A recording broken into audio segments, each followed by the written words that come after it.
విజయవాడ ఇంద్రకీలాద్రిపై దసరా మహోత్సవాలు వైభవంగా సాగుతున్నాయి. దుర్గమ్మ నేడు శ్రీ గాయత్రీదేవి అలంకరణలో భక్తులకు అభయమిస్తున్నారు.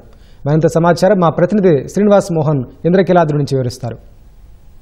విజయవాడ ఇంద్రకీలాద్రిపై దసరా ఉత్సవాలు రెండో రోజు చేరుకున్నాయి. ఈ రోజు వేదమాత గాయత్రీదేవి అలంకరణలో అమ్మవారి భక్తులు దర్శనమిస్తున్నారు. తెల్లవారుజాము 4 గంటల నుంచే భక్తులను అమ్మవారి దర్శనం కోసం అనుమతిస్తున్నటువంటి పరిస్థితి కనిపిస్తోంది. నిన్నటితో పోలిస్తే ఈరోజు కొంతవరకు భక్తుల రద్దీ తక్కువగా ఉన్నప్పటికీ ఉన్నటువంటి క్రమక్రమంగా రద్దీ పెరుగుతుందని చెప్పి అధికారులు అంచనా వేస్తున్నారు. అందులో భాగంగానే మొత్తం కట్టుదిట్టమైనటువంటి ఏర్పాట్లు చేయడం జరిగింది. ఉచిత దర్శనము 100 రూపాయల టికెట్ దర్శనం అయితే అది తక్కువ సమయంలోనే దర్శనాలు చేసుకుని భక్తులు బయటకు వస్తున్నటువంటి పరిస్థితి ఉంది. అయితే ఈ రోజు వేదమాత గాయత్రీదేవి అలంకరణ విశిష్టత గురించి మనతో పాటు ఆలయ పండితులు ఉమాకాంత్ శర్మ గారు ఉన్నారు. సార్, ప్రధానంగా ఈరోజు వేదమాత గాయత్రీదేవి మొత్తం ఉన్నటువంటి అలంకరణ విశిష్టత ఏంటి? అమ్మవారు ఎలా దర్శనం?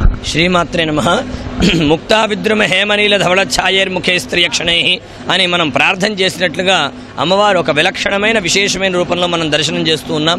5 శిరస్సులతో 5 శిరస్సులకి త్రినేత్రములతో అమ్మవారు ఈ 5 శిరస్సులు కూడా 5 వర్ణములతో అంటే భూమి, అగ్ని, ఆకాశము, వాయువు, జలము పంచభూతములు ఏవైతే ఉన్నాయో ఆ పంచభూత వర్ణములనే తన శిరస్సుకు ధరించి తానే ప్రకృతి స్వరూపంగా మనకు తెలియపరుస్తున్న జగన్మాత 10 చేతులందు వివిధమైన ఆయుధములు ధరించి ఉండి హంసవాహినిగా ఆ జగన్మాత మనకు దర్శనమిస్తున్నది. మనం త్రిసంధ్యలందు ఉపాసించే దేవత గాయత్రి దేవత, వేదమాత గాయత్రి దేవత, గయాన్ త్రాయతే ఇది గాయత్రి అంటే ప్రాణశక్తి గాయత్రి దేవత.